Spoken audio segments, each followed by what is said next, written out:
Can we be excited about the future of UX research? Because I'm not sure I am. Well, today's guest might change your mind.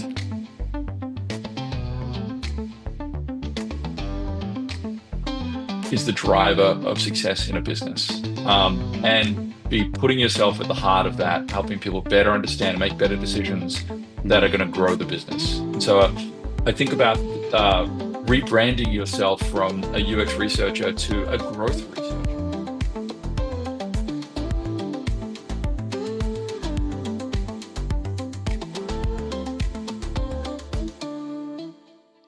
Welcome back to another episode here on the UX Minds podcast, where we interview the biggest voices in the UX field. Yes, we have another big voice here today, and that is the voice of Ned Dwyer, the co-founder and CEO at Great Question.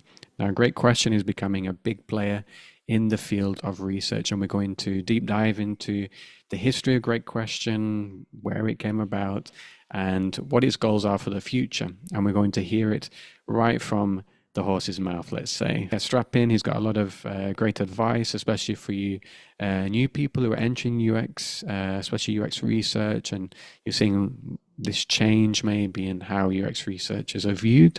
But Ned is really excited about the future of UX and in particular UX research, where there is a lot of negativity around the role. He is very bullish, he even says, for the future of UXR. So stay tuned to hear why he thinks that. So let's get into today's episode.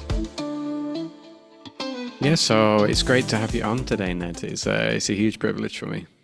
Thanks for having me. Yeah, stoked to be here. Yeah, me too, me too. Yeah, so I've kind of introduced who you are, kind of your title and who you work for, but just be interesting to learn a bit more about you personally. So your background, how you ended up in UX, and obviously eventually we'll talk about Great Question. But yeah, I'd just be really interested to know a bit more about you. So, yeah, so I'm from Australia originally, Okay. and grew up in Melbourne, where I was always super entrepreneurial, always like trying to find some interesting new business or thing to go and start or problem to solve, really. Yeah. And so that led to me doing everything from uh, running a photo booth business to DJing Oh wow. and running my own agencies. And um, I through that journey, ended up running an agency, building products for other people. That ended up me actually building my own company, a tech company, which we sold to GoDaddy back in 2015. Oh, okay. And so that brought me out to the States, where I've been living for the last sort of 12 years, 12 or 13 years. Married now, wife, two kids, and three cats, living in Oh wow. Oakland, East Bay, California. Um, and but yeah, super passionate about UX and design and research and kind of always have been. I think it's one of Mm, those things where you kind of connect the dots looking back to see yeah, how influential these things were in your life. yeah.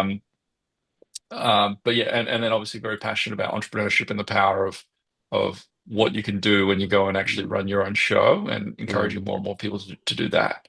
yeah, Um, absolutely. yeah, I don't know if that's a great introduction, but that's a start. No, it's awesome. It kind of fills in the gaps on my end, and I hope as well for our listeners.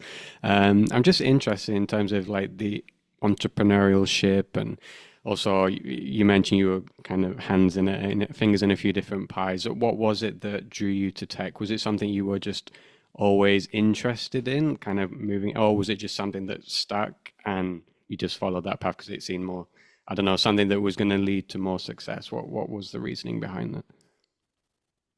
I think I was always passionate about tech. My parents, always had computers around when I was a kid. My dad was a nerd about Apple computers at the time, and so there was always some sort of machine in the house.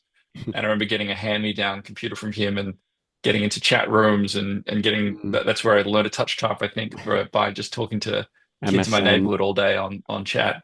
MSN type thing and Yeah. IRC actually kind of before MSN. Oh wow. Okay. I'm an And I was building my MSN first generation. websites. Yeah, ICQ being the other one. Ah, That was pretty yes, I big. remember that one. Uh, and I built my first website when I was probably 12, which was a juggling website. It was just like, what am I Okay. interested in? Let me go and put something together. And anyway, so I guess it was always this undercurrent around technology in the Mm. background, but I didn't really think of it as, oh, I'm going to get into a technology career. Okay. And I went and studied marketing. That led me to one of my first marketing jobs was at a tech company, Okay. and it was in Melbourne, really early days of technology scene in Melbourne, and it ultimately wasn't a great business, but met a Okay. lot of great people through that and learned a lot about marketing as a result. Mm. And I think that's where the bug kind of caught is, oh, you can actually build your own tech company online, make money online. There's ways to go and do that. And I think that was what sort of propelled me forward to go and Mm. work in technology. But I think it wasn't really until I was probably 25 that I made the decision that tech is the forefront, and Mm. actually I should lean in 90% of my energy into building a technology company. And in fact, not only that, but find a way to come to San Francisco, the homeland of technology, Yeah. to be as close to the forefront as I can possibly be. Yeah. Um, yeah, Wow, that's how I've been thinking about it. it's kind of a big move as well. So were you 25 when you moved over to San Francisco? It took me a few more years. I think Okay, I was okay. 29 when I moved across, but I think that was the decision point that I made, the quarter life crisis that I had, and said, all right, let's go and do this. Let's go and do that. Well, that's cool. Like I admire you for doing that as well because it, yeah, there are big choices in life to make, and yeah, not everyone feels to do that, but it's cool when you can do that and kind of reach those goals, especially such a big move to San Francisco. Okay, that's really cool. I'm interested though into just understanding where the UX came in. So obviously you've gone through your story of how you got into tech and what brought you to California, San Francisco. Where did UX come in? What was it that, I don't know, introduced you to UX, and why did you decide to follow Mm. that path? Yeah, so it was really at my first tech job I had when I was a marketing manager, and there was the founder brought together a bunch of incredible talent, some Mm. incredible engineers, fantastic UX designer, front end UX UI designer, and they kind of introduced me to these concepts because they were talking about things like they made me think and like how they go about doing this process, this magic. It felt like that they were doing at the time. Sure. And so I picked up a copy of Steve Krug's book, and I Okay. think that was what really opened my eyes to I guess, more problems that existed in the world, where Mm. it helped explain why certain apps or websites or experiences were more cumbersome than others, and Yeah. how to go and design a great flow by using the principles from that book. Mm. And I was just reflecting on this recently about how amazing that book is because I still refer to it today. Like I'm in Oh design wow. crits or product crits, Goodness. and we're working through some flow, and I'm like, hey, don't make me think, what's behind that button? Tell me, label the button better. Put some detailed instructions underneath it. Yeah. Don't freak me out, basically. Um, and so I think that kind of what first got me into that, and Mm. then similar patterns repeated throughout my career as I got more and more interested in further concepts behind that. How do we think about design Mm. heuristics, and then how do Okay. we think about UX research and usability testing? Mm. And so it just sort of compounds over time through when Okay. I was running the agency, building apps, websites, and products for other people, and then Sure. building my own products and trying to think about things like conversion rate optimization, which actually Mm. isn't all that different to what we're describing here, just Yeah. with maybe more of a more commercial intent. Okay. Um, but I think the big sort of moment for me was when we came up with our first company to the States and then sold that to GoDaddy. Mm. And the big awakening for me um, was was in that moment. One, realizing that customers have been telling us something that we've been ignoring for a long time, Mm. and that was that the product at the time would help people build websites, and it was a do it for me solution. You would come to us and say, I want a website, and we would then go and build it for you through an army of freelancers, effectively. Okay. And uh, and it was a great solution, but it was very affordable. It was like maybe $300 or $400 for a website, Okay. but we had these customers coming to us that are like law firms Mm. and real serious businesses that had significant budgets, for us at the time, at least. They were like ten or $20,000, Oh wow. and we would say, "Cool, we can build a website for you. It'll be three or $400," and they Mm. would freak out. They'd be like, "No, thank you. We don't want that. That's too cheap." They're worried that we weren't Yeah. going to do a good enough job, that we weren't going to produce a high quality outcome for them as a law Mm. firm. We've got a $10,000 budget. We want something that respects, the Mm. status that we have as a firm. And we didn't really understand that. We didn't really listen to it. We were very much Mm. focused, being relatively young in our careers. We thought that price was a really important component, and the Mm. lowest price was important. Mm. Um, and when we joined GoDaddy, they had kind of figured this out, that actually, price discrimination is important. And then the Mm. service that accompanies that is important, and the outcome that accompanies that. And so where our business had gone to a few million in revenue, GoDaddy's business unit doing something very similar went from zero to tens of millions Oh wow. in revenue in like 6 months, in a really short period of time. Wow. Um, and so I think that was part of the awakening for me about how important UX research in particular, Mm. and listening to the voice of the customer Yeah. can be in having a significant impact on business outcomes. Yeah, Yeah. absolutely, absolutely. And also, yeah, for your pricing, things like that. It's interesting that as well, because you always think, okay, if it's cheaper, then, or a cheap price is going to entice a customer. It's kind of strange to think it's actually the reverse for some, obviously, large organization. They think, no, actually, if the price is low, then the quality is going to be low. So it's kind of, yeah, it's a different way to look at that, and the perspective on that is super interesting. So to go along with that as well, in terms of like how that, so I don't know how it's changed for you, like the UX landscape. So obviously we're talking here. I don't know obviously your age, and we won't go into that on here. Don't worry. But I imagine this was maybe early on in terms of defining this as UX or user experience. How have you, maybe in your experience, seen changes in how UX is used, how people view UX as well? And obviously, you talked about research as well, and this is a research podcast. Have you noticed any differences from those, let's say, early years with when you got bought out by GoDaddy, and you also came into contact with this idea of UX research, etc.? Have you seen a change in the field in terms of the importance that is put on UX research? Yeah, massively. Mm. I feel like UX design and UX design was kind of very popular and became this sort of emergent field Mm. in the late 90s, early 2000s, and Yeah. people started caring more about design. And I think that's only been accelerating. I Yeah. think people continue to understand how valuable that is, and now with the kind of consumerization of B2B SaaS is one example of that, where actually the tools we use at work should be just as usable as the apps we go and get from Apple or wherever they're Mm. coming from. Um, and I think UX research has kind of lagged behind a little bit. I think people sort of Mm. see the value of it. And user testing, I think, did a great job of evangelizing this when they Yeah. sort of came in and around 2005, 2006. Mm. You could go and test your designs, and suddenly you're learning a lot more about how to go and build Mm. something better by listening to the customer.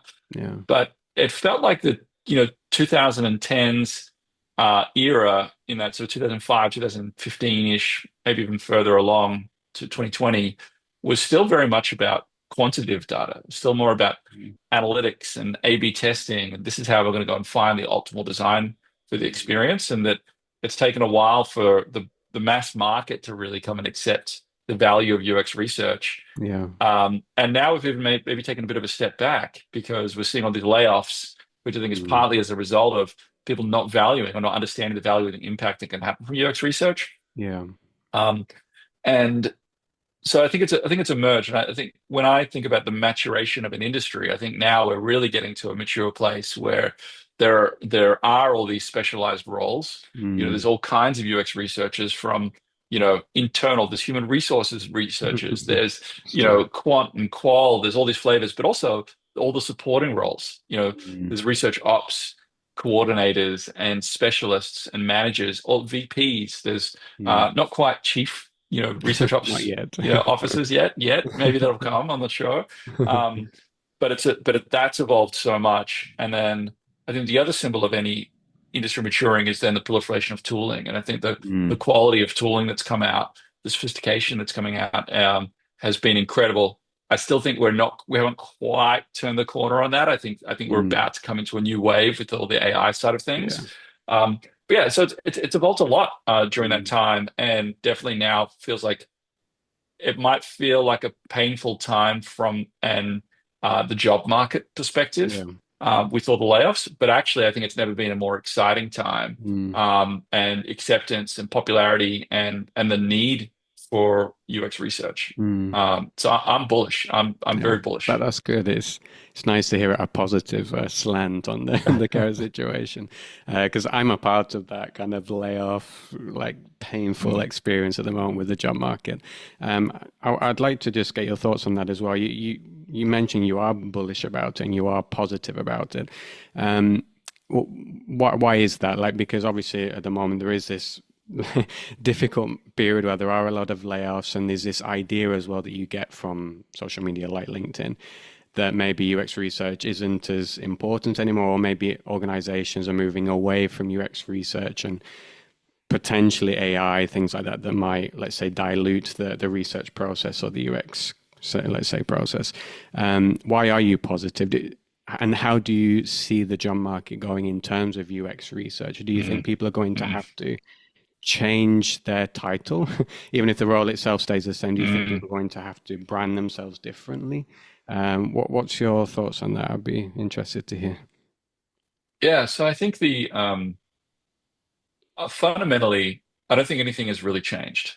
I still Mm. think that UX research is incredibly powerful, and Mm. that people that really understand it and go and are practitioners, or who have engaged UX researchers, like hired them in various ways, Mm. see the power of it, and it, Yeah. it really is incredible. And I think that there is no um, replacement for a professional that knows how to do this. Mm. And I think in many ways there never will be. Like Yeah. I say there never will be. We can put an asterisk there because I think inevitably we're all going to be out of a job at some point with AI. Yes, we'll have to Um, evolve. uh, there is going to be a massive evolution. Is that Yeah. going to happen now in the next 5 years or so, or 10 years? Mm. I don't think so. No. Um, and so I think, while there have been a lot of layoffs, I think that fundamentally it's still incredibly valuable skill, and it's still an incredibly valuable function to Mm. businesses. I just think that we've done an incredibly poor job of demonstrating impact and Okay. focusing on the most important things that are actually going to move the business. Hmm. And in those companies where they have done that, they haven't had as many layoffs. Yeah. They haven't had as many issues. Mm. And so I think that's a hard truth. I think that's Okay. a hard truth. Yeah. And so I'm excited about it. And just to come more into my background, pricing is a thread also that went all the way through my background, where we saw that through our time joining GoDaddy. But then Mm. after I left GoDaddy, I went and did pricing strategy, which is very Okay. research centric, Mm. and helped a ton of B2B SaaS companies to go and correct their pricing, which led to an average of a 20% lift in revenue in all those companies, Wow. and growth in users and all these other benefits that came out of it. And I think that's an example of the type of research that can have a huge impact on the bottom line. And so Mm. I think we actually need to shift more towards this. How can I have a positive impact on revenue, on sales, on Mm. growth of businesses, Yeah. and these real levers that we can go and pull, that Mm. companies are flying pretty blind and relying too much on gut instinct and Mm. or potentially quant data. I'm a big qual fan, Me too. and Me that's too. that's more my bread and butter than it is on Yeah. the quant side. And so for that reason, that's kind of why I'm excited. Now, the advent of all this new AI technology is also making our job so much easier, Yeah. because look, I don't think that AI synthesis of an interview or a study is going to, in the short term at least, going to replace the role of a UX researcher, No. No. because it's going to speed up a lot of your work. That's awesome. Now I can Mm. spend more time with customers, or synthesizing the results, or sharing them out in the organization, or having impact, or strategically focusing on the most important things with Yeah. the business, rather than synthesizing this data. Mm. Um, yes, you should still take a skeptical eye to it. And Mm. my best analogy for you is, it's a lot like Wikipedia, right? Mm. Back in the day, Wikipedia came out when I was and now I'm dating myself. Wikipedia came out when I was in high school. You weren't allowed to reference it. Do not reference Wikipedia because it's unreliable and it's That's true, risky. actually. Yeah. Find the first party sources. Great advice. Mm, Do I go to Wikipedia now, though, and look things up? Absolutely. Am I a little bit mm. skeptical of it? Yes. Do I go and find the first party sources? Yes, I do. But generally, it saves me so much time than having to go and consume these Yeah. 50 articles about this Mm, topic that I'm trying to understand. And so I mm, think it's the same thing. Let's look at it a little bit skeptically, but let's mm, leverage it to save us a ton of time. Let's make sure mm, that it's referencing first party sources that I can vet and analyze. And so mm, I think if you take it from that lens, this is going to significantly increase your ability to get a lot more work done. And on the other side of things, we kind of leans into the democratization aspect of it. And this mm. is another area where I'm super excited because people have been trying to democratize or talking about democratization for a long time, It's a the long buzzword time. as well at the moment. It's a buzzword. I think people are kind of sick of it, to be honest. And I bet your like engagement on this podcast is going to drop out as soon as I brought that word up because people are No, I like, don't want hope to hear not. about I it. don't think it will. Um, Your face is but here. I think the thing that's exciting about it is it hasn't really been possible to do so much of the things we want to do around democratization until now. Mm, And that's why so many efforts have failed and why there's been some fair criticism of past approaches, which is, hey, we need to create guardrails for people that stop them from talking to the wrong customers mm, or not deleting data, all the data governance stuff around data mm, retention. We need to make sure they're using the right methods. We need to make sure they're trained. We need to review what the questions they're asking to make sure they're not leading or bringing bias into it. mm. Um, all that is massively supercharged with this new world of AI, where we can detect leading questions. We Yeah. can help them put together high quality research guides and interview guides. And then with tooling, and obviously I come from a biased place as a founder of Great Question, which we haven't even got to yet. Yeah, We can talk a bit exactly. more about that. But where tools like Great Question, and there are other tools out there, can help put the guardrails in place that support democratization. Mm, Again, this doesn't take away from the power and the need for UX researchers. And you asked how will it change? My view is that we're actually going to need far, far many more UX researchers than we have today, and mm, equally far many more research operations people. mm, And the reason being that if you go and see the output of a product manager going and running a research method like maybe a conjoint analysis, which mm, we're actually not that far away from being able to empower someone that doesn't have any experience in it, in how to go, when to go and use that methodology, mm, also how to go and set it up in a high quality way, and going running that research and mm, synthesizing the results. We're not that far away for a relatively advanced method. Um, but when we see what the output that comes from that exercise of a product manager doing it, I believe that's actually going to generate more demand for. Now imagine what the output would be if we had a professional UX researcher run this. mm. Uh, how much more confidence we would have in the output, how much more Yeah. confidence we'd have in the decisions we're going to go make on that. Wow, let's go and get more of Mm, those people. Equally, all the steps that are involved in making that a reality, that conjoint analysis, all the recruitment and find the right methods and the data governance attached to it, mm, all those things, they're still going to fundamentally require research operations professionals to make that run smoothly. And again, give the business the confidence that we're not putting our customers at risk, our people who do research at risk, or the business at risk. mm, We need more research ops professionals. mm. Um, Anyway, rant Yeah. over. I'm excited No, about no, this. I it's think not this a. is the big opportunity. I won't call that a rant. It was, well, if it's rant, it's a positive rant. No, and I actually feel more excited and positive about finding a job after what you just said. But no, there's a lot to unpack there. You did touch on great question. And obviously, I suppose that kind of links in nicely with this idea of democratization. Um, let's go straight into it. Great question. How did that come about? And what for our listeners that maybe I'm sure they are, but who aren't familiar with Great Question, what do you guys do? What is the goal of Great Question, and also kind of moving forward in the future? So, uh, Great Question is an all-in-one customer research tool Hmm. designed to help scale UX research across the enterprise. Oh, So we combine uh, research CRM to make it easy to recruit from a panel of your own customers. Could hmm. be sourced from Salesforce or Snowflake or wherever they live, or from our panel partner providers like Respondent.io. Okay. We then give you all the research methods you would need to go and run research, whether it's scheduling interviews like focus groups, one-on-one, continuous discovery, running prototype tests, first click tests, or running surveys, Okay. and then a research repository to store and share everything you're learning in one place with your team. Hmm. And so what this does is the sort of differentiator, I guess, is one, we're enabling you to run a lot of research with your own customers, where 90% of companies are trying to run research with their own customers, but no other platform like the user testings of the world, they don't really support that. They don't really care about that. That's not how they make money. Yeah. Um, Two, we've built in these data governance control, like user permission controls and data governance layer from day one, including things like data retention and who you can and can't contact, which Mm. methodology people can use, which means that it's actually possible for the first time to democratize research, where we can say, look, the UX researcher has control of all these things and can use all these Mm. methods because they're trained and professional, whatnot.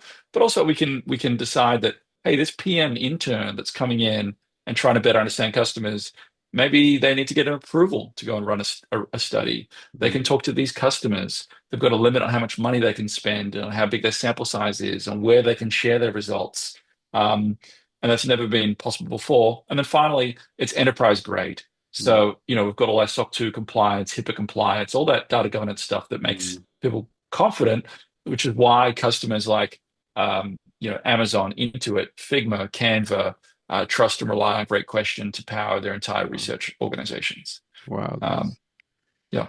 That's super cool. That's super cool. Thanks for kind of going through that and clearing that up for all of our listeners. And where did the idea of Great Question come from? Was it something that, I don't know, you had that need, and then obviously Great Question was born from that, or yeah, where did that come from? So I think the big sort of like villain origin story came from my time at GoDaddy, Okay. where we got acquired, we came in, and they're like, "What's your product strategy on day one? How are you going to integrate your tool in with the rest of our ecosystem?" Mm. And all I got was a lot of no's. They had an Mm. incredible UX research team, like very Mm. well resourced, very smart, very senior folks, but they were busy. They had other things going on. They didn't care Mm. about my little initiative over here, and so they're like, "Look, this is not a strategic priority. You're off on your own. No, we can't help you." I'm like, Mm. "Well, okay, can I use your tool?" They had user testing. They're like, "No, it's too expensive. We don't have an easy way to give you access." I'm like, okay, Mm. well, do you have a panel or someone? How can I talk to people? They're like, no, you need to go and do your own recruitment. I'm like, well, is Okay. there a research repository I can go and look at to understand what I already know? And they're like, no. Um, you know, Wow. and so there were all these walls that were up, and I'm pretty resourceful, so I figured it out and ran my own research. But it was so time intensive that I could at max do a study once a quarter, maybe Mm. maybe a couple times a year, and because no one was sort of looking over my shoulder, which is all I really wanted at the time. I was like, I wish someone could guide me a bit more to Yeah. say, hey, that's a bit of a leading question, or maybe this is a better method for that, or here's a Mm. sample size, or whatever. That I feel like I could have produced much better results and ultimately better impact on the business. Yeah. And so that was one sort of origin story. The other was obviously doing all the pricing strategy research Okay. and realizing how painful this could be, but also how impactful it could be on businesses. And so Mm. back in 2020, we got the band back together. Oh, sorry, 2021, the band back together with my co-founder of my first business, Mm. and we started Great Question. And so now we're 4 years in, growing like a weed, with 35 people, and yeah, it's all very exciting. That's cool. That's cool. Thanks for the backstory to that as well. And kind of where do you see Great Question going as well? You touched on it before around obviously AI and maybe let's say the teething moment of the field and the job market at the moment with UX and UX research and maybe how that's all evolving now. Where do you see Great Question going and maybe potentially utilizing AI, etc.? So our mission's always been from day one, how do we democratize research at scale? Mm. And so where we're going is it should be as easy as typing out a prompt to be able to go and run high quality research for anyone Mhm. in the company. It's not just UX researchers, it's not Mm. PMs, it's designers and marketers and engineers and analysts and Mm. execs. can very quickly understand what I already know about customers from our research repository of all qualitative data that exists. It's not just generated by research, it's also, you know, all surveys and support tickets and sales calls and social media mentions. Mm. Um, and then be able to take that and where you have gaps, because inevitably you do, you have a Mm. very specific question you're trying to answer, Yeah. make it just as easy to go and spin up some new research to understand that Mm. question and autonomously run it. Yeah. Um, and so, yeah, I come back to this idea of the AI prompt where I can type something as simple as, hey, what do enterprise customers think about pricing? And Mm. get back not just an answer of all the previous research we've run and what people have talked about and complained about on Reddit and Twitter and whatnot in one place, but then I can quickly go and run a Van Westendorp price sensitivity meter or a Mm. conjoint analysis or whatever it is, but do that to a very high standard Mm. where the prompt is all I need and everything just Wow. automatically generates from that. Mm. Um, and so, yeah, that's where we're going. That's awesome. So it sounds like a Google search, but for research, for UX, and for seeing where you can get impact. That's what I'm taking. I think if I was going to give you like the nearest analogy, it would be we were trying to do to research what Figma did to design. Okay.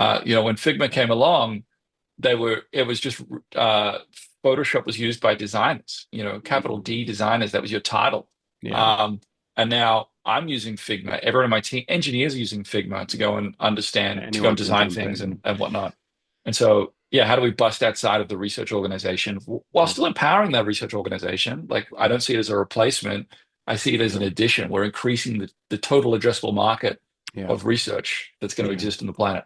Yeah, no, that's a good analogy, actually. That's super cool. Excellent. Thanks for kind of going through all of that and kind of explaining great question and where you guys want to go with that. I always like to end the conversation as well because the podcast is focused on early career UX researchers or even just folk that are interested in UX research. What advice would you have for somebody who is looking at entering the field, or maybe they're new to the field? They see what seems like chaos, and John Mark is Mm. people who've been in the field for 10 years struggling to find work. What advice would you give to someone who finds themselves in that position? I think the two biggest pieces of advice I could give you is one, really trying to understand what is the driver of success in a business, and be putting yourself at the heart of that, helping people better understand and make better decisions that are Mm. going to grow the business. And so I think about rebranding yourself from a UX researcher to a growth researcher, Mm. and be working with get as close to the money as you possibly can. Be thinking about how you can help the sales organization better understand why they lost these deals. Go and Mm. interview the closed lost deals and talk to them. Go and understand the customers that did buy. What else did they look at? What were they learning? Mm. Providing fodder for these teams is going to just make you so invaluable to the business that you're not going to go anywhere. In fact, they're going to start thinking, how can they get you more resources to make you more Yeah. successful in this business? And I think that's should be true from very early days. You have Mm. incredibly high agency. Don't feel like you need to conform with just what is being put in front of you as, hey, we're trying to understand X or Y. Really get to the truth of the matter and how this is going to have an impact on the business. Mm. I think the second piece of advice would actually be you need to go and embrace AI as Mm. aggressively as you possibly can. And you don't need to be technical. That's the thing that's is so incredible about this. You Mm. just have to go and put yourself in the right place. And I think every researcher on the planet should have an AI portfolio piece in there. Okay. And it doesn't require you necessarily to go and have done it in a practical setting. There are so many things you can go and do. As one Mm. example, I shared on Reddit the other day that you can in the UX research Reddit channel, which is a great source of knowledge, Okay. um, that uh, you can go and ask AI, go to ChatGPT and ask it, what's a good AI portfolio piece I should have as a UX researcher? And it'll come back with some ideas. And Mm. I asked it a similar prompt, and said, you could build a GPT to go and do a usability heuristic analysis. You could build a GPT to go and review intake forms for research requests and give them a rating and provide suggestions back to the individual how to make it better, and guide them through this process. There's a ton of ideas you can go and get out of that. And if you're not doing these kinds of things, I feel like that's the risk that you've got of being left behind by not embracing the modern technology. Mm. That's really interesting, actually. I've not thought of that myself, and it's something I'll actually go away now and have a look at. And I suppose it does keep you moving with the times, let's say. And obviously, a lot of minds, company and agency minds are around AI and how they can implement that. If you're a researcher and you're titling yourself, as you mentioned before, as a growth researcher and you've got the AI piece, you're going to be a lot more appealing to a potential employer. And it's actually, I like what you mentioned as well around a UX researcher showing that you have value around the different areas of the business. For me, in my roles, it just came naturally to me or just intuitively to move myself around and speak and work alongside marketing personnel or sales or business because for me just intuitively research just lends itself to, and obviously the things you're finding out and the customers you're speaking with just lends itself to finding out different pieces of information and data that are going to be useful for the different areas of the business and help them to succeed in what they're doing, etc., rather than just sticking with the design team, which sometimes a researcher thinks that they need to stick with, or a business thinks you need to stay because of your title UX, that they just lump you with the UX team. But obviously, a Mm. researcher can have so much more value, and then you make yourself invaluable to that business as well. So yeah. Yeah, you won't be going anywhere. Yeah. Yeah, and and that's what you want as well. But yeah, thank you, Ned. I really enjoyed this conversation. There's been a lot of nuggets I'm personally going to take away, and I'm sure all of our listeners and watchers will take away too. So thank you for coming on. Awesome. Thanks for having me. No problem at all. No problem.